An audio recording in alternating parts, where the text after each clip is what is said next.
Aarav, रिवोन for revenge एक काल्पनिक कथा है।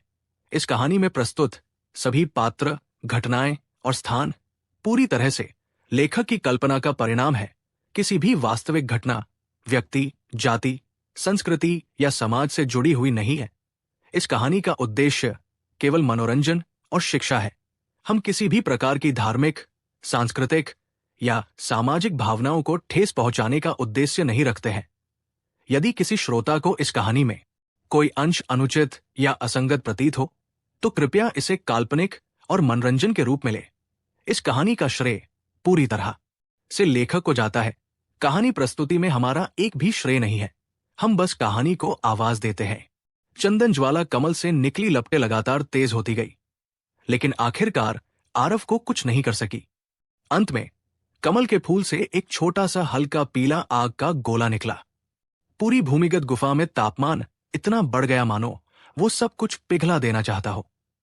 यह हल्का पीला छोटा आग का गोला चंदन ज्वाला मूल अग्निसार था। जल्दी से काम पर लग जाओ सीनियर। आरव का चेहरा बहुत तनावपूर्ण था और वो बिल्लू बेदी पर चिल्ला रहा था। आरव के स्मरण के बिना भी बिल्लू बेदी ने इस अवसर को हाथ से जाने नहीं दिया। ठीक उसी समय जब आरव और चंदन ज्वाला के मूल अग्निसार का टकराव हो रहा था, बिल्लू बेदी ने आखिरकार एक चाल चली। वो चंदन ज्वाला कमल के मुख्य शरीर के आसपास उड़ गया और दोनों हाथों से तेजी से मुहरें बनाई और सार ऊर्जा के एक बंडल का उपयोग करके ज्वाला कमल को बांधना चाहा। ऐसा लग रहा था कि चंदन ज्वाला कमल ने देखा कि चीजें ठीक नहीं थी और उसने पूरी ताकत से मूल अग्निसार को वापस खींचने की कोशिश की। लेकिन मूल अग्निसार वर्तमान में आरव द्वारा मृत अवस्था में बंद था। चाहे वो कैसे भी पुकारे, मूल अग्निसार वापस नहीं आएगा। सार ऊर्जा के एक बंडल ने तुरंत चंदन ज्वाला कमल के मुख्य शरीर को घेर लिया। ज्वाला कमल बिना रुके घूमता रहा। ये वास्तव में बंधन से मुक्त होने की कोशिश कर रहा था। हाँ, ये सोचना कि मैं बिल्लू बेदी वास्तव में चौथे स्तर की सार ज्वाला को वश में कर सकता हूं। स्वर्ग ने सचमुच अपनी आंखें खोल दी। चंदन ज्वाला कमल, अब और संघर्ष करना बंद करो और आज्ञाकारी होकर मेरी जीवनदायिनी अग्निसार बन जाओ। बिल्लू बेदी जोर से हंसा। वो स्पष्ट रूप से बहुत खुश था। जब उसने स्थिति देखी तो आरव अपने दिल में उसे धिक्कारने से खुद को नहीं रोक सका। क्या ये आदमी समझदार है? उसके लिए मैं गड्ढा खोदा और वो ऐसे ही अंदर कूद गया। अंदर कूदना एक बात थी, लेकिन वो खुद से बहुत खुश था। क्या उसके मस्तिष्क में कुछ न्यूरॉन कनेक्शन गायब थे? आरव इस समय पसीने से भीगा हुआ था और उसने अपने जबड़े को कसकर भींच रखा था। ऐसा लग रहा था कि वो खुद को बहुत जोर से खींच रहा है। ऐसा लग रहा था जैसे वो किसी भी क्षण चंदन ज्वाला द्वारा निगल लिया जा सकता है। लेकिन वास्तव में वो नहीं चाहता था कि ये बहुत आसान हो और बिना किसी दबाव के हो। वो खुद को खींचने का नाटक इसलिए कर रहा था ताकि बिल्लू बेदी को खुद ही गड्ढे में कूदने के लिए मजबूर करने के लिए मूल अग्निसार का सामना करने का झूठा आभास पैदा हो। आरव को शुरू में चिंता थी कि बिल्लू बेदी उसके झांसे में नहीं आएगा, फिर उसका बनाया जाल कामयाब नहीं होगा। आखिरकार स्वयं की शक्ति तो था ही नहीं। अब वो सिर्फ चंदन ज्वाला लोटस पर ही भरोसा कर सकता था। किसने सोचा था कि ये आदमी बिल्लू बेदी इतना मूर्ख और भोला होगा कि सीधे गड्ढे में कूद जाएगा। अगर वो अंदर कूद जाता तो ठीक था, लेकिन उसे बस इतना चिल्लाना था कि स्वर्ग ने अपनी आंखें खोल दी है। इतनी अहंकारिता से यहां तक कि आरव को भी देखते रहना मुश्किल हो गया। वास्तव में आरव ने बिल्लू बेदी के साथ छल किया। वो मूल रूप से बहुत सतर्क व्यक्ति था। ये बात इस बात से थोड़ी बहुत समझ में आती है कि वो इस भूमिगत गुफा में कैसे घुसा और आरव पर घात लगाने में सक्षम था। सामान्य मार्शल कलाकार, चाहे वे कितने भी तेजस्वी क्यों न हो, मूल अग्निसार का सामना करने की इस तरह की स्थिति में भी अत्यधिक खतरे में होंगे। चाहे कोई भी इस तरह की स्थिति का सामना कर रहा हो, वे भी आसानी से सार ऊर्जा को वापस खींचने की हिम्मत नहीं करेंगे। अन्यथा यदि मूल अग्निसार से कोई प्रतिक्रिया हुई तो परिणाम दुखद होगा। इसलिए बिल्लू बेदी को लगा कि इस तरह की परिस्थितियों में आरव के पास चंदन ज्वाला कमल को वश में करने के लिए उसके साथ सहयोग करने के अलावा कोई और विकल्प नहीं था। उसने आरव को समझने के लिए सामान्य ज्ञान का उपयोग किया, लेकिन वो इस बात से अनजान था कि आरव एक ऐसा अस्तित्व था जो उसके सामान्य ज्ञान से परे था। धोखा न खाना न्याय नहीं था। बिल्लू बेदी को कैसे पता चल सकता था कि आरव मूलतः आग से खेलने के पूर्वज था। अपने पिछले जीवन में आरव ने कुल 9 प्रकार की सार अग्नि को परिष्कृत किया था, और यह प्रथम स्तर से 9वें स्तर तक एक भी स्तर छूटे बिना था। इसके अलावा कीमिया दांव में आरव की उपलब्धियों के साथ सार अग्नि के संबंध में उनके कौशल पहले से ही एक पारलौकिक स्तर पर पहुंच गया था। पूरे दिव्य क्षेत्र में आग से खेलने के मामले में उनसे अधिक शक्तिशाली कुछ ही लोग मिल सकते थे। दक्षराज और उनके पिता के पास सार अग्नि को इकट्ठा करने की अपनी विशेष तकनीक थी। इसे अग्नि स्रोत सत्य सूत्र कहा जाता था, और यह दिव्य क्षेत्र में एक शिखर अग्नि नियंत्रण कौशल भी था। दक्षराज ने लंबे समय तक इस तकनीक का अभ्यास पूर्णता के चरम पर किया था। यद्यपि आज उसकी शक्ति थोड़ी कमजोर थी, फिर भी एक नवजात चतुर्थ स्तर के सार अग्नि से निपटना वास्तव में बहुत अधिक परेशानी नहीं थी। हालांकि भले ही आरव में चंदन ज्वाला कमल का मूल अग्नि सार हो, लेकिन इसके मुख्य शरीर को परिष्कृत करना भी इतना आसान नहीं था। बिल्लू बेदी ने अपनी सार ऊर्जा को सीमा तक घुमाया और चंदन ज्वाला कमल को जितनी जल्दी हो सके परिष्कृत करना चाहा। वरिष्ठ, क्या ये हो गया है? मैं अब और नहीं रुक सकता। आरव ने ऐसा दिखावा किया जैसे वो अब और नहीं रुके पाएगा। उसके दोनों हाथ कांप उठे और वो मूल अग्निसार लगभग उड़ गया। इस दृश्य को देखकर बिल्लू बेदी डर के मारे उछल पड़ा और उनका हाथ भी कांपने लगा, जिससे उनके पिछले सभी प्रयास लगभग बर्बाद हो गए। जब तक आरव मूल अग्निसार पर नियंत्रण नहीं कर लेता, तब तक उन्होंने केवल एक लंबी सांस छोड़ी, लेकिन उनके माथे पर पसीना किसी भी तरह से रुकने वाला नहीं था। थोड़ी देर और रुको छोटे भाई, ये बहुत जल्द हो जाएगा। बस थोड़ी देर और, बिल्लू बेदी ने हड़बड़ते हुए कहा। ठीक है, जल्दी करो वरिष्ठ, मैं वास्तव में अब और नहीं रुक सकता। आरव के बोलते ही उसका हाथ फिर कांप उठा, जिससे बिल्लू बेदी डर गया और उसकी आत्मा लगभग उड़ गई। छोटे भाई, ये काम हो जाने के बाद मैं तुम्हें एक बोतल दूंगा। नहीं, 5 बोतल टियर 3 औषधीय गोलियां, 5 बोतल टियर 2 औषधीय गोलियां। बस थोड़ी देर और रुको। बिल्लू बेदी को बहुत पसीना आ गया। उसने सोचा कि एक कीमिया ग्रैंडमास्टर के रूप में अपनी पहचान के साथ औषधीय गोलियों की 10 बोतलें आरव को हिलाने के लिए पर्याप्त थी। लेकिन वो नहीं जानता था कि आरव में सबसे कम कमी औषधीय गोलियों की थी। बिल्लू बेदी द्वारा परिष्कृत की गई औषधीय गोलियां, भले ही वे टियर 3 औषधीय गोलियां थी, आरव की नजर में सिर्फ गंदगी का ढेर थी। ठीक है, तुम जल्दी करो। हालांकि आरव ने अभी भी बहुत अनिच्छुक होने का नाटक किया और मूल अग्निसार को स्थिर करने के लिए थोड़ा और बल लगाया। आरव ने बिल्लू बेदी के पूरे शोधन को आत्मसात कर लिया। इस व्यक्ति की गति वास्तव में कोई सामान्य प्रकार की धीमी नहीं है। मूल अग्निसार को उसने पहले ही बांध दिया था। अगर वो होता तो वो इस समय सीमा में लगभग शोधन पूरा कर लेता, लेकिन बिल्लू बेदी ने इसका 30% भी शोधन नहीं किया, और वो अभी भी कुछ समय और रुकने की बात कर रहा था। अगर ये वास्तव में कोई और कर रहा होता तो वे शायद इस छोटी सी अवधि में बहुत पहले ही जलकर राख हो गए होते। हालांकि आरव स्वाभाविक रूप से बिल्लू बेदी को शोधन पूरा नहीं करने दे रहा था। वे केवल बिल्लू बेदी की सतर्कता को खत्म कर रहा था। बिल्लू बेदी की शोधन गति धीमी थी, क्योंकि आरव पर अभी भी थोड़ा ध्यान था। अगर आरव तुरंत पीछे हट जाता तो बिल्लू बेदी निश्चित रूप से और भी अधिक गति से पीछे हट जाता। सीधे शब्दों में कहें तो बिल्लू बेदी आरव के बारे में पूरी तरह आश्वस्त नहीं था, नहीं उस पर पूरी तरह भरोसा करना संभव था। इसलिए आरव ने बिल्लू बेदी को अपनी शोधन गति बढ़ाने के लिए मजबूर करने के लिए अभिनय किया। एक बार जब उसने चंदन ज्वाला कमल को परिष्कृत करने के लिए गति बढ़ा दी, तो स्वाभाविक रूप से उनके पास यहां आरव की गतिविधि पर नजर रखने की ऊर्जा नहीं होगी। वास्तव में जब आरव ने दिखाया कि वे 2 या 3 बार टिकने में असमर्थ हैं, तो बिल्लू बेदी ने वास्तव में अपना दिमाग एकाग्र किया और गंभीरता से शोधन करना शुरू कर दिया। इस गंभीरता के साथ शोधन गति वास्तव में बहुत तेज हो गई। बहुत जल्दी बिल्लू बेदी का शोधन समाप्त होने वाला था। वो अपने दिल में खुशी से फूला नहीं समा रहा था। बस एक कदम और, थोड़ी और गति बढ़ाओ। ये चंदन ज्वाला कमल मेरा होने वाला है, बिल्लू बेदी ने मन ही मन खुद को कहा। लेकिन ठीक इसी समय उसके दिमाग में खतरे की घंटी बज उठी। बिल्लू बेदी को बस अपनी आंखें धुंधली महसूस हुई और एक हल्की पीली चमक तुरंत उसकी आंखों के सामने दिखाई दी। ची!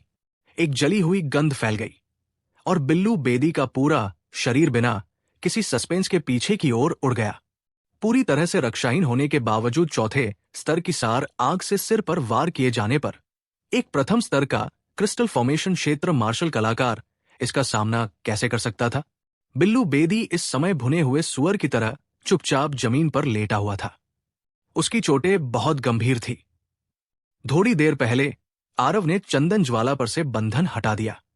एक बार जब चंदन ज्वाला कमल ने देखा कि वो चंदन ज्वाला से संवाद कर सकता है, तो उसने बिना किसी हिचकिचाहट के बिल्लू बेदी पर हमला करने के लिए उसे वापस बुलाया। इस चंदन ज्वाला कमल ने आरव पर हमला करने के बारे में सोचा भी नहीं था, क्योंकि ये वो नहीं था जो इस पूरे समय आरव का सामना कर रहा था, बल्कि ये आरव का एकतरफा दमन था। चंदन ज्वाला कमल की नजर में आरव का खतरा बिल्लू बेदी की तुलना में बहुत ज्यादा था। चंदन ज्वाला कमल में बुद्धि नहीं थी। उसके सभी कार्य पूरी तरह से सहज प्रवृत्ति के थे। इसलिए उसने आरव को छोड़कर बिल्लू बेदी पर हमला करने का विकल्प चुना। दयनीय बिल्लू बेदी को आरव ने ऐसे ही धोखा दिया। बिल्लू बेदी जो कोयले की तरह जल गया था, अपनी आखिरी सांस तक जमीन पर पड़ा रहा। उसे अभी भी यकीन नहीं हो रहा था कि अभी क्या हुआ। आरव ने बहुत मासूमियत से बिल्लू बेदी को देखा और मुस्कुराते हुए कहा, तुम इस बारे में बात कर रहे हो? बात करते हुए आरव ने एक हाथ से इशारा किया। चंदन ज्वाला कमल ने एक बार फिर मूल अग्निसार छोड़ा, लेकिन उस मूल अग्निसार का आरव पर हमला करने का इरादा नहीं था। इसके बजाय वो आरव के चारों ओर चक्कर लगाता रहा, जैसे उससे दया की भीख मांग रहा हो। बिल्लू बेदी हिल नहीं सकता था, लेकिन जब उसने ये दृश्य देखा तो उसकी आंखें लगभग बाहर निकल आई। ये आदमी, उसने हमेशा दिखावा किया। अब जाकर बिल्लू बेदी को समझ में आया कि ये आरव सार अग्नि को वापस लाने में उसकी मदद कैसे कर रहा था। ये वास्तव में उसके कूदने के लिए एक गड्ढा खोद रहा था और वो खुशी खुशी नीचे कूद भी गया। लेकिन ये कैसे संभव है? वो एक चौथे स्तर की सार अग्नि थी। यहां तक कि अगर समुद्री परिवर्तन क्षेत्र के शक्तिशाली लोग इसे वश में करने के लिए आते हैं, तो वे घबराहट से भर जाएंगे और अत्यधिक सावधानी बरतेंगे। भले ही ये बच्चा एक शक्तिशाली परिवार के कबीले से आया हो और उसके पास आग को नियंत्रित करने की शानदार तकनीक हो, लेकिन इस बच्चे की ताकत के साथ चंदन ज्वाला को ऐसा करने के लिए मजबूर करना भी असंभव था, है ना? ये चंदन ज्वाला वास्तव में इस बच्चे से डरती हुई लग रही थी। ये कैसे संभव है? आखिर इस बच्चे की पृष्ठभूमि क्या है? पफ! बिल्लू बेदी अब खुद को रोक नहीं सका और उसने खून की उल्टी कर दी। जले हुए काले रंग के साथ चमकीले लाल खून ने उसे बहुत दुखी बना दिया। मैं, बिल्लू बेदी, अपनी पूरी जिंदगी लोगों के खिलाफ साजिश करता रहा हूं। मैंने नहीं सोचा था कि अंत में मेरे खिलाफ एक छोटा सा बच्चा साजिश करेगा। सच में प्रतिशोध। बिल्लू बेदी अपने दिल में दुखी होकर रोया। ये बिल्लू बेदी हमेशा से ही राक्षसी जानवरों के शिकारियों के बीच बहुत कम जाना जाता था और अपनी क्षमताओं का खुलासा नहीं करता था। लेकिन उसने अपने शानदार छिपने के कौशल पर भरोसा किया और उसी पेशे में कई लोगों के खिलाफ साजिश रची। और साथ ही क्योंकि उसने लोगों के खिलाफ षड्यंत्र रचा था, बिल्लू बेदी ने बहुत ज्यादा धन इकट्ठा किया। उसने क्रिस्टल फॉर्मेशन क्षेत्र में सफलता पाने के लिए इन संचयों पर भरोसा किया और यहां तक कि कीमिया ग्रैंडमास्टर भी बन गया। लेकिन वह एक कीमिया ग्रैंडमास्टर की पहचान में जीने के बजाय वह एक लो प्रोफाइल राक्षसी जानवर शिकारी के रूप में जीवन काटता रहा। शायद इसका कारण इस तरह का खजाना को जब्त करने के लिए। लेकिन किसने सोचा होगा कि जब वो आरव पर घात लगाने के लिए तैयार हुआ था, तो आरव ने उसे उल्टा वार कर दिया और इस मुकाबले ने उसकी जान ले ली। आरव को अब बिल्लू बेदी की परवाह नहीं थी, बल्कि वो चंदन ज्वाला कमल से चंदन ज्वाला को जब्त करने के लिए तैयार था। आरव के कीमिया मानकों के साथ वो स्वाभाविक रूप से बिल्लू बेदी की चोटों को आसानी से निर्धारित कर सकता था। उसके पास अब उसे धमकाने की क्षमता नहीं थी। बिल्लू बेदी की वजह से बहुत ज्यादा समय पहले ही बर्बाद हो चुका था। आरव को चंदन ज्वाला लोटस को परिष्कृत करने के लिए समय पर कड़ी पकड़ बनानी होगी ताकि एक लंबी रात सपनों से भरी न हो। आरव के हाथों ने मोहरे बनाते समय प्रेत बनाए। मूल अग्निसार को आरव ने तुरंत फिर से फंसा लिया। बस इस बार आरव ने कोई दर्दनाक भाव नहीं दिखाया। इसके बजाय वो इसे सहजता से करता हुआ दिखाई दिया। भले ही वो मानसिक रूप से बहुत पहले से तैयार था, बिल्लू बेदी अभी भी इतना क्रोधित था कि उसने फिर से खून की उल्टी कर दी। वो चंदन ज्वाला आरव द्वारा फंसा हुआ था। उसने चहचहाट की आवाज निकाली जैसे वो आरव से उसे छोड़ देने की भीख मांग रही हो। आरव मुस्कुराया और बोला, ऐसा करने की जरूरत नहीं है। मेरे पीछे चलने पर तुम्हारा नाम भविष्य में 9 स्वर्गों को हिला देगा। अगर तुम यहां रह भी गए तो भी तुम दूसरों के अधीन होने के निष्कर्ष से बच नहीं सकते। उन मूर्खों का गुलाम बनने के बजाय तुम मेरे पीछे चलो। शायद एक दिन ऐसा आएगा जब न केवल तुम अपनी आजादी पा सकोगे, बल्कि तुम और भी ज्यादा शक्तिशाली बन सकोगे। ऐसा लगा कि वो आरव की बात समझ गया था।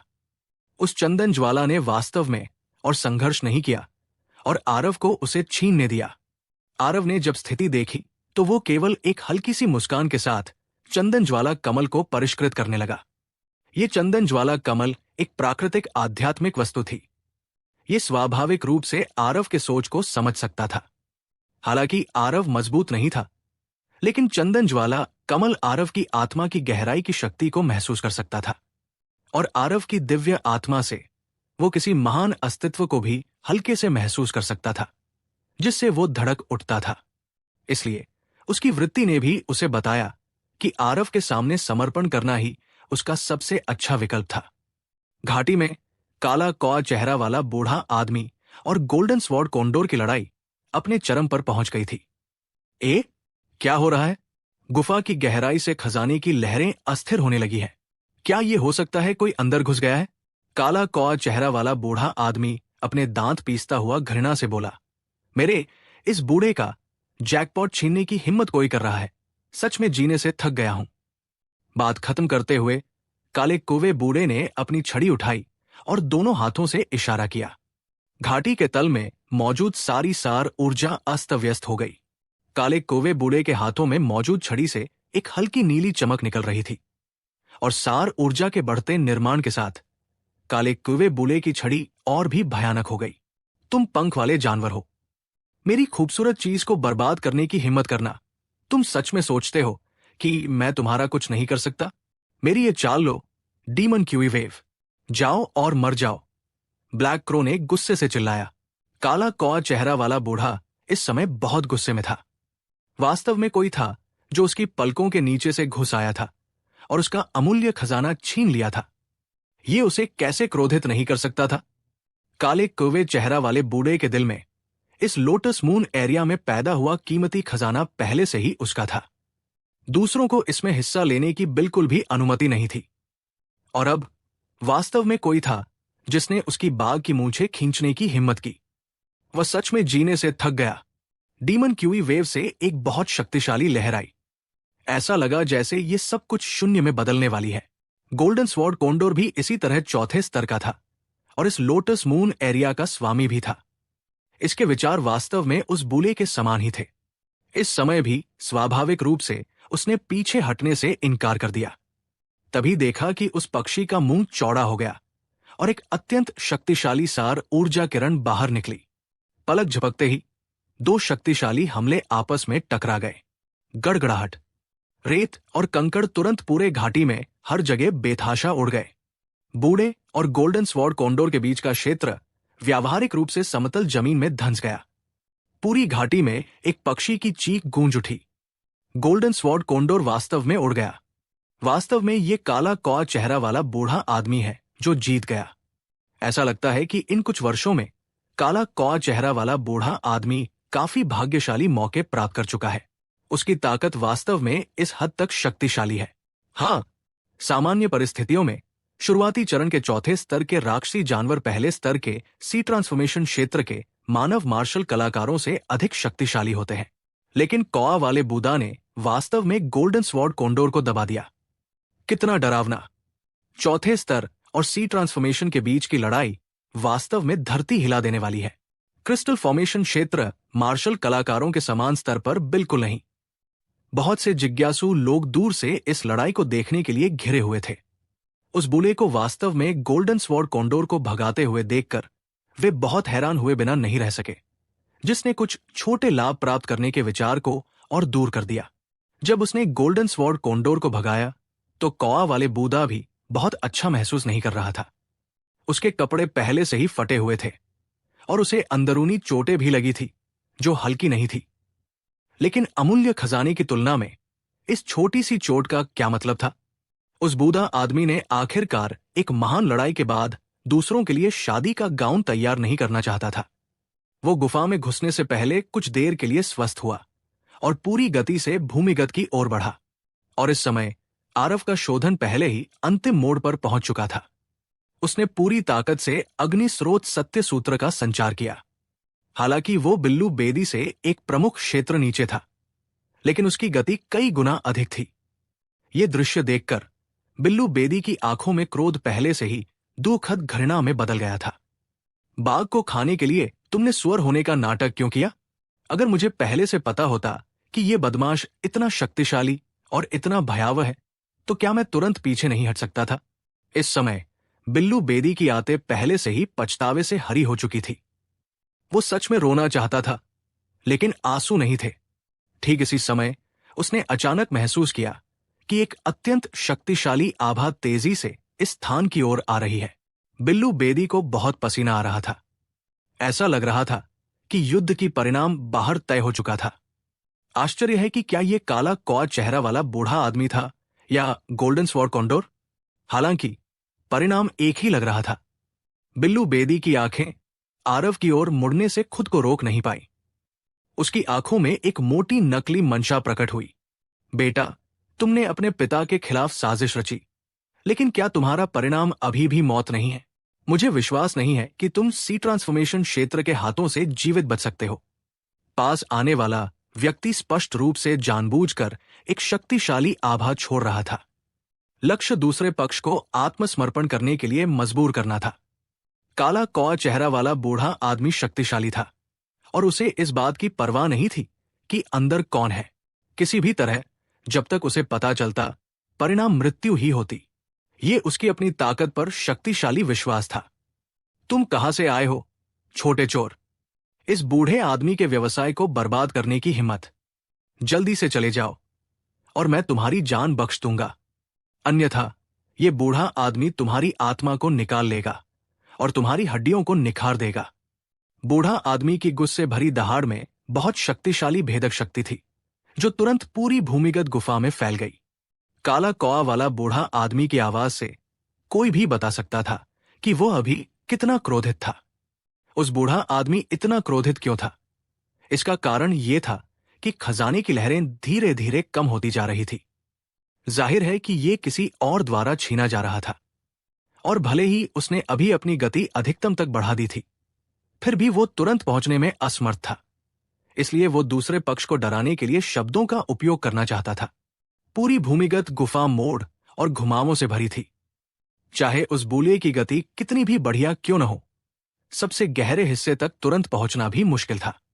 हालांकि उसके गुस्से भरे दहाड़ का कोई असर नहीं हुआ, क्योंकि आरव ने इसे नजरअंदाज कर दिया। आरव ने बूले की चेतावनी पर ऐसे कान लगाया जैसे उसे सी ट्रांसफॉर्मेशन क्षेत्र के शक्तिशाली आभा से बिल्कुल भी प्रभावित नहीं है, और उसने चंदन ज्वाला कमल को परिष्कृत करना जारी रखा। हार्ट लाइक स्टिल वाटर क्षेत्र कोई मजाक नहीं था। सी ट्रांसफॉर्मेशन क्षेत्र के बारे में भूल जाओ। भले ही वो सोल सागर क्षेत्र की आभा थी, उसे बाधित करना भी असंभव था। इस बदमाश की एकाग्रता बहुत शक्तिशाली है। वो चेतावनी उस काला कौआ चेहरा वाला बूढ़ा आदमी का होना चाहिए। ऐसी अविश्वसनीय आभा, यहां तक कि मैं भी इसे झेलने में असमर्थ हूं। वो वास्तव में थोड़ा भी प्रभावित नहीं हुआ है। बिल्लू बेदी गुप्त रूप से चिंतित था। उसने पाया कि आरव के क्षेत्र के उच्च न होने के अलावा उसके पास लगभग सभी अन्य पहलुओं में कोई कमी नहीं थी। आखिर किस तरह का साधु परिवार वास्तव में ऐसे लुभावने युवाओं का पालन पोषण कर सकता है? कम से कम 10 राज्य संगठन संप्रदाय, यानी कि 10 राज्य संगठन साम्राज्य के क्षेत्र में बिल्लू बेदी ने कभी इतने शक्तिशाली परिवार के कबीले के बारे में नहीं सुना था। भले ही वे संप्रदाय के मुख्य शिष्य थे, लेकिन वे शायद इस युवा व्यक्ति की तुलना में कमतर थे। ठीक इसी समय आरव, जिसने इस पूरे समय अपनी आंखें बंद रखी थी, अचानक दोनों आंखें खोली। उसकी आंखों से एक शानदार रोशनी चमक उठी। बिल्लू बेदी चुपके से चौंक गया। उसने चंदन ज्वाला कमल को परिष्कृत करना समाप्त कर दिया। आरव की शोधन गति वास्तव में उससे कई गुना तेज थी। ये बदमाश वास्तव में अपने पूरे शरीर से रहस्य उगल रहा था।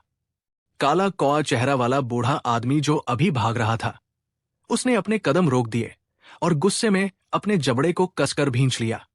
उस अग्निगुण खजाने की आभा अब बिल्कुल भी महसूस नहीं की जा सकती थी। स्वर्ग का एक रास्ता है, लेकिन तुम चलने से इनकार करते हो। नरक का कोई द्वार नहीं है, फिर भी तुम अंदर घुसना चाहते हो। लगता है ये बूढ़ा आदमी बहुत दिनों से बाहर नहीं आया है। बाहरी दुनिया के बहुत से लोग तो मेरे आतंक को भूल ही चुके हैं। तुम चाहे जो भी हो, मैं तुम्हें बता दूंगा कि इस बूढ़े आदमी से भिड़ने का नतीजा कितना दुखद होगा। काला कौआ चेहरा वाला बूढ़ा आदमी दांत पीसते हुए बोला। बूढ़े ने फिर से नीचे की मंजिल की ओर बढ़ा, लेकिन कुछ कदम चलने के बाद ही उसने फिर से अपने कदम रोक दिए। क्या हो रहा है? ये सार ऊर्जा तूफान है? क्या ये छोटा चोर यहां से घुसना चाहता है? हे, सच में नहीं जानता कि मृत्यु शब्द कैसे लिखा जाता है। इस बूढ़े आदमी का खजाना छीनने के बाद उसने भागने के बारे में नहीं सोचा, बल्कि वास्तव में मौके पर ही रुकने की हिम्मत की। मैं देखना चाहता हूं कि क्या तुम में टूटने के बाद बूढ़े मुझसे मुकाबला करने की ताकत है। काला कौआ चेहरा वाला बूढ़ा आदमी ठंडी मुस्कान के साथ बोला। नीचे की मंजिल पर बिल्लू बेदी की आंखों में फिर से आश्चर्य प्रकट हुआ। आरव ने चंदन ज्वाला लोटस को परिष्कृत करने के बाद वास्तव में वो तुरंत भाग नहीं गया, बल्कि सफलता के अवसर का लाभ उठाने का फैसला किया। क्या ऐसा हो सकता है कि ये लड़का बूढ़े आदमी से आमने सामने भिड़ना चाहता हो? लेकिन आरव केवल प्रथम स्तर के आत्मा संगठन क्षेत्र पर था। भले ही वो टूट गया, ये केवल द्वितीय स्तर का आत्मा संगठन क्षेत्र था। वो उस बूढ़े आदमी से बिल्कुल अलग स्तर पर था। हालांकि बिल्लू बेदी बुरी तरह घायल हो गया था, लेकिन आरव की हरकतों से वो अस्त व्यस्त हो गया। उसने शुरू में सोचा था कि आरव द्वारा चंदन ज्वाला कमल को परिष्कृत करने के बाद वो पागलों की तरह भाग जाएगा या छिपने के लिए कोई जगह ढूंढ लेगा। इस तरह वो आरव के चेहरे पर उसकी मृत्यु की पीड़ा में निराशा देख सकता था। लेकिन किसने सोचा होगा कि इस छोटा पॉकेट की हरकतें सभी उम्मीदों से बढ़कर होंगी। उसने वास्तव में मौके पर ही तोड़फोड़ करने का फैसला किया और यहां बैठकर उस बूढ़ा आदमी के आने का इंतजार किया। आरव का चेहरा फिलहाल शांत था, मानो उसे आने वाले खतरे का आभास ही न हो। वो बस उन्मादी और लालची ढंग से सार ऊर्जा को अवशोषित कर रहा था। चंदन ज्वाला कमल एक चौथे स्तर की प्राकृतिक आध्यात्मिक वस्तु थी। अपने आप में इसमें सार ऊर्जा की विशाल मात्रा थी। आरव द्वारा इसे परिष्कृत करने के बाद वो पहले से ही चंदन ज्वाला के साथ एक हो गया। चंदन ज्वाला कमल से उस विशाल सार ऊर्जा को उधार लेकर आरव के लिए परिस्थिति का लाभ उठाकर आगे बढ़ना कोई आश्चर्य की बात नहीं थी। बस उसने जो समय और स्थान चुना वो टतरनाक था। सच में ऐसा नहीं था कि आरव भागना नहीं चाहता था, बल्कि इसलिए कि वो जानता था कि वो पहले से ही भाग नहीं सकता था। स्टिल वाटर हार्ट की अवस्था में प्रवेश करते हुए आरव के पास परिस्थिति पर असामान्य रूप से स्पष्ट पकड़ थी। काला कौआ चेहरा वाला बूढ़ा आदमी की लहरों से वो पहले ही उस छिपी हुई गुफा के प्रवेश द्वार को पार कर चुका था। अगर आरव भागना भी चाहता तो भागने के लिए पहले से ही कोई जगह नहीं थी। चूंकि भागने के लिए कोई जगह नहीं थी, तो दुश्मन से आमने सामने मिलना ही था।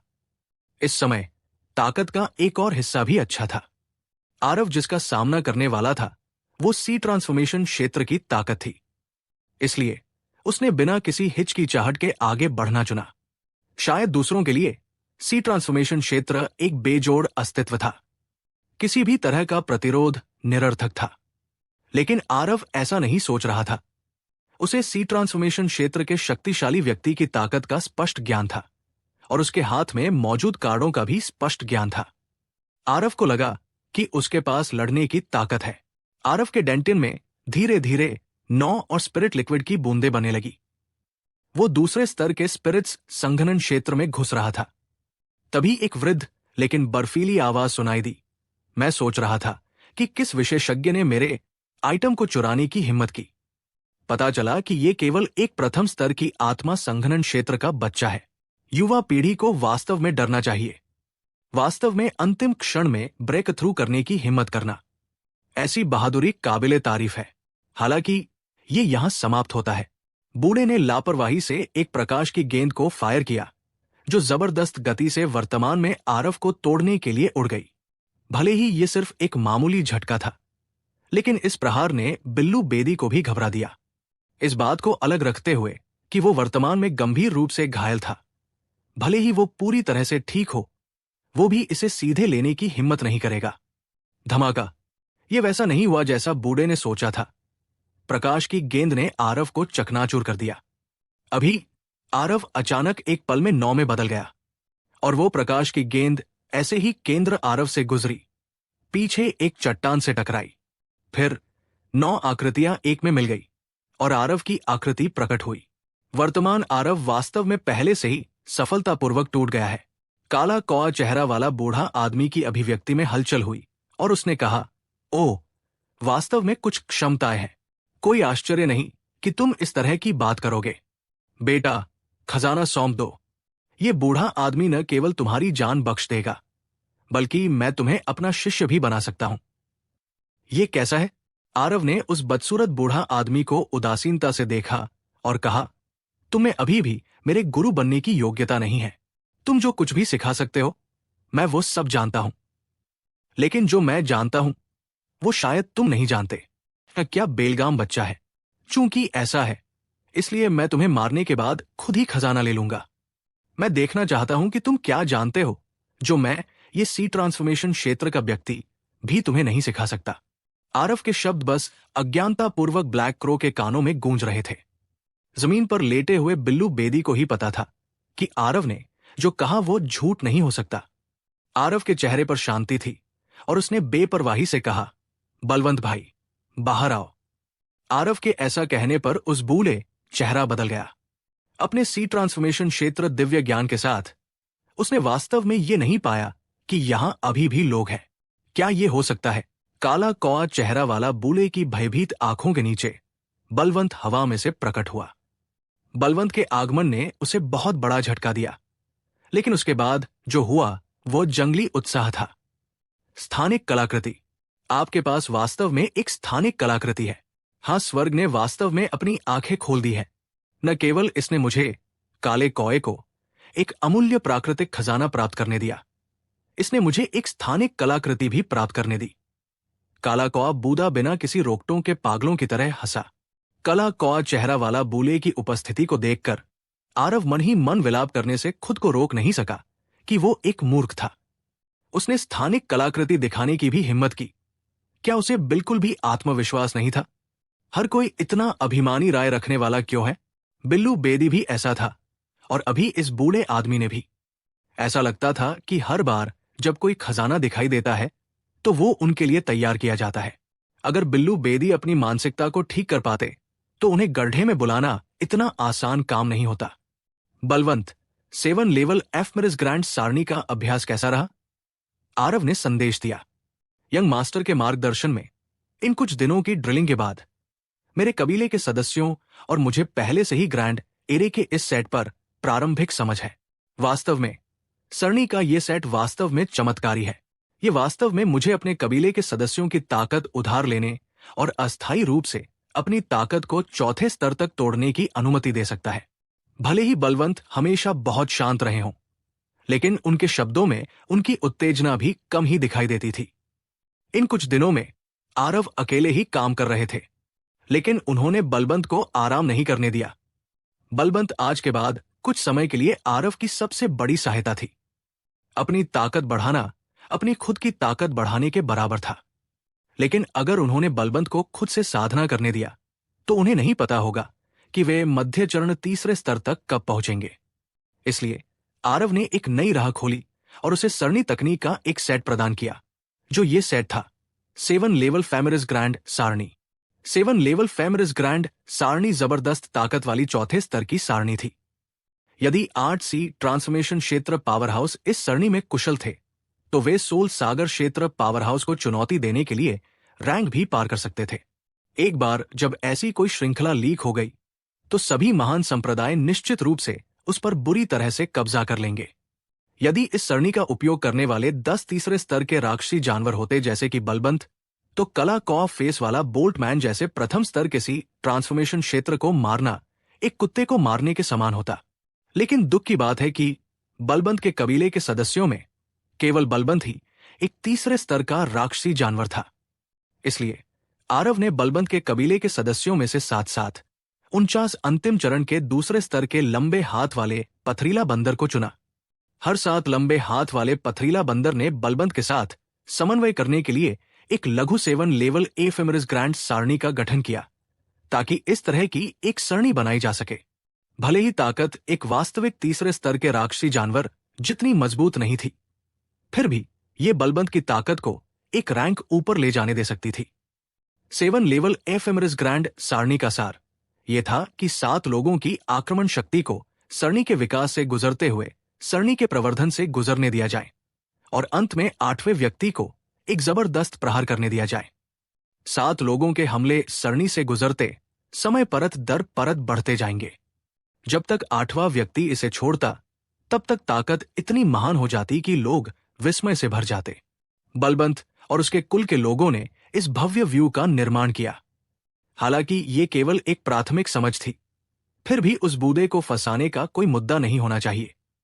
बच्चे, तुम ये नहीं सोच रहे हो कि तीसरे स्तर के राक्षसी जानवर के साथ तुम मुझसे निपट सकते हो, है ना? हाँ। ब्लैक क्रो फिर से जोर से हंसने से खुद को नहीं रोक सका जब उसने बलबैंड की ताकत देखी। आरव का कदम बिल्कुल हद तक बचकाना था। आरव ने बस मुस्कुराते हुए कहा, आप गलत है। अकेले बलबंत भाई नहीं, बल्कि इसका पूरा समूह है। एक बार जब आरव की आवाज गिरी, 49 दूसरे स्तर के लंबे हाथ वाले पथरीला बंदर तुरंत प्रकट हो गए। इन 49 लंबे हाथ वाले पथरीला बंदरों में से प्रत्येक ने 7 सितारा स्थिति बनाकर 7 लोगों की एक टीम बनाई, जो केंद्र में बलबंत की रक्षा कर रहे थे। इसने हल्के से एक दबाव छोड़ा, जिससे कला कौआ चेहरा वाला बूढ़ा घबरा गया। लेकिन कला कौआ चेहरा वाला बूले को यह बहुत प्रभावशाली नहीं लगा। उसने हल्के से कहा, वास्तव में आपके पास लंबे हाथ वाले पथरीला बंदर आत्मा जानवरों का एक पूरा कबीला है और आपके पास एक स्थानिक कलाकृति भी है। ऐसा लगता है कि आपकी पृष्ठभूमि असाधारण है, लेकिन ठीक इसीलिए आपको आज मरना होगा, इसमें कोई संदेह नहीं है। क्या मजाक है? बस एक प्रारंभिक चरण का तीसरा स्तर का राक्षसी जानवर और दूसरे स्तर के राक्षसी जानवरों का एक समूह, बस बकवास का एक समूह। वे उसके लिए किस तरह का खतरा पैदा कर सकते हैं? अधिक से अधिक ये आरव के मरने में लगने वाले समय को विलंबित कर रहा था। सी ट्रांसफॉर्मेशन क्षेत्र के पावर हाउस का सामना करते हुए बलवंत ने स्वाभाविक रूप से उसे नजरअंदाज करने की हिम्मत नहीं की। काला कॉ फेस वाला बूले आदमी के अपना कदम रखने से बहुत पहले 7 लेवल फेमरिस ग्रैंड सारणी पहले ही सक्रिय हो चुका था। वर्तमान में बलबंत की लोहे की हथेली टूट गई। वो वास्तव में उस बूले से आमने सामने भिड़ना चाहता था। 2 हथेली टकराए और कल आश्चर्य से गूंगा हो गया। बलबंत का झटका वास्तव में उससे जरा भी कमजोर नहीं था। ये कैसे संभव है? बूम! 2 प्रहारों के कारण हवा में एक विस्फोट हुआ। बलबंत के हमला समान रूप से मेल खाता है। सी ट्रांसफॉर्मेशन क्षेत्र के विशेषज्ञ पहले ही नश्वर और धर्मनिरपेक्ष दुनिया को पार कर चुके थे, इसलिए उनकी नजर में सी ट्रांसफॉर्मेशन क्षेत्र के नीचे के सभी चींटियों के समान थे। बूढ़ा आदमी की आंखें अविश्वास से भर गई। वो सी ट्रांसफॉर्मेशन क्षेत्र के विशेषज्ञ थे। वो चींटियों के झुंड के साथ कैसे बराबरी पर लड़ सकता था? और इस समय उस बूढ़ा आदमी ने पहले से ही बीच में लंबे हाथ वाले पथरीला बंदरों के झुंड से घिरा हुआ था। ये एक सरणी है? हाँ, ये निश्चित रूप से एक सरणी है। लेकिन वास्तव में किस तरह की सरणी में ऐसी शक्ति हो सकती है? वास्तव में एक प्रारंभिक चरण के तीसरे स्तर के राक्षसी जानवर को सी ट्रांसफॉर्मेशन क्षेत्र विशेषज्ञ की युद्ध शक्ति प्राप्त करने देना, यह बहुत अकल्पनीय है। काला कौआ चेहरा वाला बूढ़ा आदमी वर्तमान में विस्मय के अलावा अभी भी विस्मय में था। वरिष्ठ ब्लैक क्रो, मुझे आश्चर्य है कि क्या परीक्षण के परिणाम संतोषजनक है? आरव ने हंसते हुए कहा। काला कौआ चेहरा वाला बूढ़ा आदमी का चेहरा उतर गया। मुझे वास्तव में उम्मीद नहीं थी कि इस दुनिया में अभी भी ऐसी चमत्कारी सरणी है। हालांकि यह पहले से ही आपकी सबसे बड़ी निर्भरता है ना? आप सी ट्रांसफॉर्मेशन क्षेत्र के विशेषज्ञों को भी बहुत कम आंक रहे हैं। उस बूढ़ा आदमी ने ठंडी मुस्कान के साथ कहा। मैं सी ट्रांसफॉर्मेशन क्षेत्र के विशेषज्ञों को कैसे नीचा दिखा रहा हूं? यह सीनियर ब्लैक क्रो है जो मुझ पर बहुत ज्यादा दबाव डाल रहा है, इसलिए जूनियर को विरोध करना पड़ा। क्यों ना हम दोनों एक कदम पीछे हट जाएं और सीनियर मुझे जाने दे। कैसा रहेगा? आरव ने मुस्कुराते हुए पूछा। काला कौआ चेहरा वाला बूढ़ा आदमी की आंखें चमक उठीं और उसने कहा, आपको जाने देना भी सवाल से बाहर नहीं है, लेकिन उस प्राकृतिक आध्यात्मिक वस्तु, स्थानिक कलाकृति और सरणी तकनीक सबको पीछे छोड़ दें। आरव ने आह भरी और कहा, सीनियर में बिल्कुल भी ईमानदारी नहीं है। अगर मैं ये सामान सौंप दूं तो सीनियर से लड़ने के लिए मेरे पास क्या पूंजी होगी? जिस तरह से मैं इसे देखता हूं, सीनियर शायद मुझे जाने नहीं देंगे, है ना? डर है कि मैं अपने कबीले के बुजुर्गों को खोजने के लिए घर लौटूंगा। काला कौआ चेहरा वाला व्यक्ति की आंखें एक बार में चुभने लगी। यह बदमाश जवान था, लेकिन उसे धोखा देना आसान नहीं था। तो क्या यह बूढ़ा आदमी यह मानने से इनकार करता है कि सिर्फ एक सरणी के सेट से चींटियों का झुंड सी ट्रांसफॉर्मेशन क्षेत्र के विशेषज्ञ को धमकी दे सकता है? बात समाप्त करते हुए काला कौआ चेहरा वाला व्यक्ति के शरीर से एक शक्तिशाली आभा निकली। ऐसा लग रहा था कि आसपास की सार ऊर्जा को अकेले ही लूट लिया गया था। यह सी ट्रांसफॉर्मेशन क्षेत्र के विशेषज्ञों का भयावह पहलू था। सी ट्रांसफॉर्मेशन क्षेत्र के शक्तिशाली लोग स्वर्ग और पृथ्वी की सार ऊर्जा के साथ संवाद कर सकते थे, उन्हें अपने उपयोग के लिए संचालित कर सकते थे। हालांकि सी ट्रांसफॉर्मेशन क्षेत्र ने स्वर्ग और पृथ्वी की सार ऊर्जा के साथ संवाद करने के कुछ सतही ज्ञान को ही छुआ था, लेकिन यह मामूली ज्ञान उन्हें सी ट्रांसफॉर्मेशन क्षेत्र के नीचे मार्शल कलाकारों के सामने आधिपत्य घोषित करने के लिए पर्याप्त था। उस बूढ़े आदमी ने अपना झड़ी लहराया। भूमिगत गुफा में मौजूद सारी सार ऊर्जा उसके द्वारा मत दी गई। उसके शरीर से एक अत्यंत शक्तिशाली आभा निकली। उतार चढ़ाव पहले की तुलना में बहुत अधिक मजबूत थे। बलवंत भाई, सीनियर ब्लैक क्रो का सौहार्दपूर्वक मनोरंजन करो। याद है मैंने तुमसे पहले क्या कहा था? आरव ने स्थिति को देखकर घबराया नहीं, क्योंकि उसने बलवंत से यह कहा। यह सुनते ही बलवंत की निगाहें चमक उठीं। हाँ, यंग मास्टर। बलवंत को स्वाभाविक रूप से याद है, गोल्डन स्वॉर्ड कोंडोर का सामना करने की तरह काले कौआ वाला बूढ़े आदमी के डंडे ने सार ऊर्जा की विशाल मात्रा एकत्र की। एक बहुत ही भयानक आभा फैल गई। लेकिन ठीक उसी समय बलवंत की लोहे की हथेली उतरी। बलवंत जाहिर तौर पर बूढ़े आदमी के डंडे पर बेवकूफी से वार नहीं करेगा। उसने उसके निचले हिस्से पर हमला किया। बलवंत का हमला बूढ़े आदमी के साथ लगभग बराबरी का हो सकता था। वो इसे कैसे कम आंक सकता था? इसलिए उसने बचाव के लिए जल्दी से पीछे हट गया। डंडे द्वारा आधे रास्ते में एकत्र की गई सार ऊर्जा एक निशान के साथ गायब हो गई। वर्तमान में काले कौआ चेहरा वाला बूढ़ा आदमी 7 लेवल एफेमेरिस ग्रैंड सारणी के भीतर गहराई से फंस गया था। यह एहसास बिल्कुल उसी रैंक के प्रतिद्वंदी का सामना करने जैसा था, और यह 7 लेवल एफेमेरिस ग्रैंड सारणी बहुत ही गहरा था। हर बार जब वो उन दूसरे स्तर लॉन्गम स्टोन एप्स को खत्म करके सरणी को तोड़ना चाहता था, तो अंतिम प्रतिद्वंद्वी हमेशा बलवंत होता था। क्या यह मजाक है? आरव सरणी दांव का ग्रैंड मास्टर था। उसने जो सरणी लगाई थी वो इतनी आसानी से कैसे टूट सकती थी? आरव ने काले कौआ चेहरा वाला बूढ़ा आदमी की आंखों में इन खामियों पर कैसे विचार नहीं किया, जब तक किसी की शक्ति बल का उपयोग करके व्यू को तोड़ने के लिए एक निश्चित सीमा तक अपार न हो। और यदि कोई व्यू दांव के सिद्धांत को न समझे तो बूढ़े आदमी का प्रतिद्वंद्वी हमेशा बलवंत ही रहेगा। बूढ़ा आदमी अभी उस हद तक शक्तिशाली नहीं था। हालांकि बलवंत बूढ़ा आदमी जितना शक्तिशाली नहीं था, फिर भी वो एक शीर्ष प्रारंभिक चरण का तीसरा स्तर का राक्षसी जानवर था। उसकी ताकत मोटे तौर पर एक मानव तीसरे स्तर के क्रिस्टल निर्माण क्षेत्र के बराबर थी। सरणी गठन द्वारा संयोजन के माध्यम से उसके पास पहले से ही कौआ बूढ़ा आदमी से लड़ने की ताकत थी। बेशक शर्त यह थी कि काले कौआ बूढ़ा आदमी को स्वर्ग और पृथ्वी सार ऊर्जा को इकट्ठा न करने दिया जाए। काला कौआ चेहरा वाला बूढ़ा आदमी वर्तमान में इतना उदास था कि वो खून उगलना चाहता था, क्योंकि हर बार जब वो स्वर्ग और पृथ्वी सार ऊर्जा को इकट्ठा करता तो बलवंत बहुत बेशर्मी से इसे बाधित कर देता। बलवंत की टाइमिंग को बहुत अच्छी तरह से समझ गया था। हर बार जब वो हमला करता था तब काले कौआ चेहरा वाला बूढ़ा आदमी स्वर्ग और पृथ्वी सार ऊर्जा का एक छोटा सा हिस्सा इकट्ठा करता था, और जिस स्थान पर उसने हमला किया वह भी एक महत्वपूर्ण क्षेत्र था। स्वर्ग और पृथ्वी सार ऊर्जा की ये छोटी मात्रा बलवंत को बहुत नुकसान नहीं पहुंचा सकती थी। इसके अलावा बलवंत ने एक महत्वपूर्ण बिंदु पर हमला किया। इससे उस वृद्ध व्यक्ति के पास स्वर्ग और पृथ्वी सार ऊर्जा संचय करना छोड़ने के अलावा कोई विकल्प नहीं बचा। आरव ने बलवंत को भी इसी प्रकार आक्रमण करने के लिए उकसाया था। सी ट्रांसफॉर्मेशन क्षेत्र के विशेषज्ञ वास्तव में शक्तिशाली थे, लेकिन यदि वे स्वर्ग और पृथ्वी की सार ऊर्जा जुटाने में असमर्थ थे तो उनकी शक्ति सीमित थी। यदि प्रतिद्वंद्वी सिर्फ एक साधारण क्रिस्टल फॉर्मेशन क्षेत्र मार्शल कलाकार होता तो सी ट्रांसफॉर्मेशन क्षेत्र उसे पूरी तरह से कुचल सकता था, लेकिन यदि प्रतिद्वंद्वी और उनकी ताकत लगभग समान होती तो सी ट्रांसफॉर्मेशन क्षेत्र के विशेषज्ञों को शायद ही कभी स्वर्ग और पृथ्वी सार ऊर्जा को बुलाने का मौका मिलता।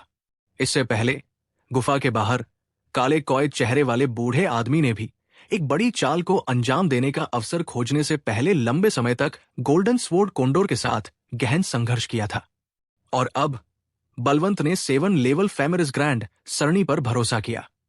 उसकी ताकत पहले से ही मोटे तौर पर बूढ़े आदमी के समान ही थी।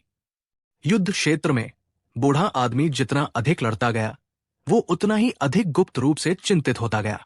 अगर ऐसा ही चलता रहा तो क्या वह एक सी ट्रांसफॉर्मेशन क्षेत्र विशेषज्ञ थक कर चूर नहीं हो जाएगा? अब वो इस बात पर पछताए बिना नहीं रह सकता कि वो शुरू में ही बहुत घमंडी हो गया था, ताकि दूसरे पक्ष की भव्य व्यू रचना में फंस जाए। अगर वो व्यू रचना के अंदर नहीं होता तो बलवंत चाहे कितना भी ताकतवर क्यों न हो, वो भी उसे स्वर्ग और पृथ्वी सार ऊर्जा इकट्ठा करने से नहीं रोक पाता। सरणी संरचनाओं का शक्तिशाली पहलू इसी में निहित था। एक बार फंस जाने के बाद ये दलदल में धंसने जैसा था। फिर बाहर निकलने के बारे में सोचना इतना आसान नहीं होगा। ये इसलिए भी था क्योंकि बलवंत और उसके कबीले के सदस्य इस सरणी संरचना के संपर्क में बहुत पहले ही नहीं आए थे, और इस सरणी संरचना का केवल 10% से 20% ही बाहर निकाल पाए थे। अन्यथा वर्तमान काला कौआ चेहरा वाला बूढ़ा आदमी पहले ही एक लाश बन चुका होता। उस मनहूस बूढ़ा आदमी अपने दांत पीस रहा था। वो जानता था कि ये अब और नहीं चल सकता। सबसे पहले इस सरणी संरचना को तोड़ना था, नहीं तो उसे आज सचमुच यहां गिरना पड़ सकता था। काला कौआ चेहरा वाला बूढ़ा आदमी बलवंत के एक वार से बच गया। उसके हाथ में मौजूद छड़ी ने एक बार फिर स्वर्ग और पृथ्वी सार ऊर्जा को इकट्ठा करना शुरू कर दिया। बूढ़ा आदमी के इस वार को कैसे हराया जाए, इस बारे में पिछले अनुभवों के कारण बलवंत पहले से ही इसके आदी थे। उसने एक बार फिर एक महत्वपूर्ण क्षेत्र पर हमला किया, लेकिन इस बार बूढ़े आदमी ने वापस खींचने और अपने महत्वपूर्ण क्षेत्र की रक्षा करने के लिए सार ऊर्जा को बर्बाद नहीं किया। इसके बजाय उसने जबरदस्ती बलवंत से एक हमला ले ली। अच्छा नहीं है, सावधान बलवंत भाई, जल्दी से पीछे हटो। उधर जब आरव ने स्थिति देखी तो वो बहुत चिंतित हो गया। उसने ये भी नहीं सोचा था कि उस मनहूस बूढ़ा आदमी वास्तव में इतना निर्णायक होगा, लेकिन तब तक बहुत देर हो चुकी थी। बूढ़े आदमी ने हवा में मुंह से खून का छींटा मारा, लेकिन उसके मुंह के कोने पर अभी भी व्यंग्य का एक निशान लटका हुआ था। डीमन क्यूई वेव, विस्फोट करो। ये समय अंतराल का उपयोग कर रहा था कि काले कावा चेहरे वाले बूढ़े आदमी ने पहले ही स्वर्ग और पृथ्वी सार ऊर्जा का संग्रह पूरा कर लिया था और डीमन क्यूई वेव को सफलतापूर्वक जमा कर लिया था। हालांकि समय के अनुसार इसमें जल्दबाजी की गई थी, इसलिए गोल्डन स्वॉर्ड कोंडोर से निपटने के दौरान ये डीमन क्यूई वेव उतना मजबूत नहीं था।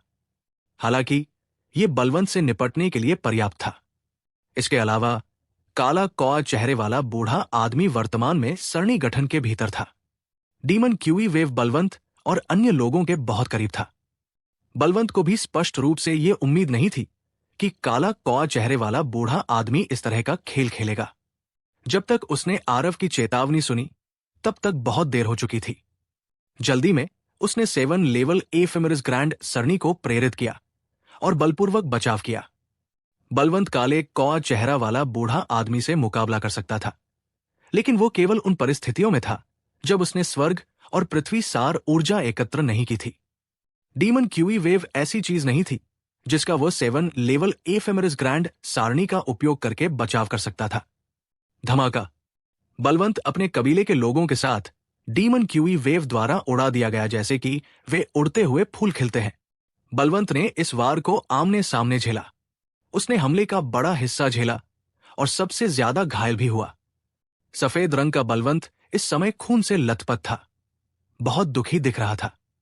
सौभाग्य से उसने 11वें घंटे में ग्रैंड एरे को जुटाया और अधिकांश नुकसान को बेअसर कर दिया, अन्यथा वो शायद अभी मर चुका होता। सी ट्रांसफॉर्मेशन क्षेत्र की शक्ति विनाशकारी रूप से शक्तिशाली थी। धमाका। काले कौआ चेहरा वाला बूढ़ा आदमी का शरीर चट्टानों पर जोर से टूटा।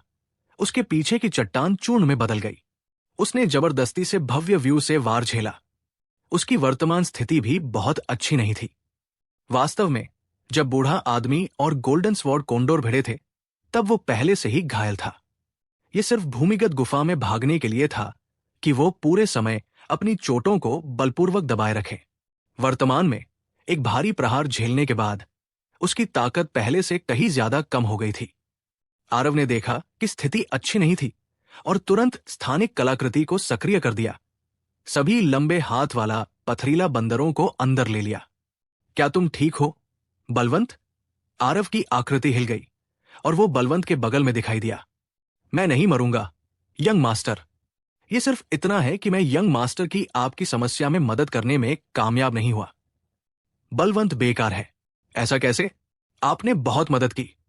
आप पहले शांति से स्वस्थ होने के लिए स्थानिक कलाकृति में प्रवेश करें। बाकी सब मेरे ऊपर छोड़ दें। नहीं, मैं अभी भी साथ दे सकता हूं। यह व्यक्ति बहुत शक्तिशाली है। मुझे डर है कि यंग मास्टर उसका मुकाबला नहीं कर सकते।